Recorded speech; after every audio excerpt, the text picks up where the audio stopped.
Ugogo esingeke silidalule igama lakhe ukumvikela uthi uMlisa ungaziwa ungene egunjini lakhe lokulala ngendluzula.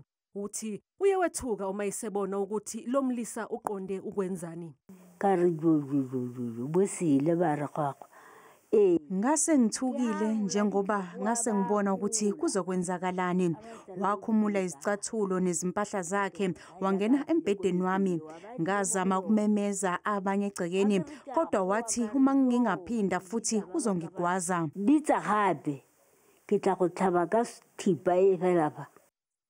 Indodana kagogo ithi bazwe ubuhlungu njengomndeni kodwa akukho abangakwenza ukumsusa emzini wakhe njengoba engafuni ukuyohlala ekhaya labadala.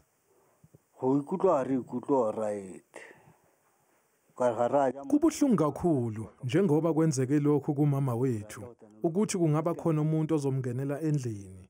Ayikho ke kodwa into esingayenza ngoba simcelile ukuba yohlala ekhaya labadala kodwa uyala.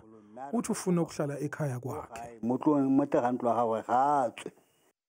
Inhlangano elwisana nokuhlukunyezwa ngokobulili ikugxekile ukwenyuka kwezenzo zobugebengu okubhekiswe kubantu besifazane asebekhulile kule ndawo. We argue with the communities to stand for the elderly persons, not to allow them to stay alone in their homes and to be vigilant at all times.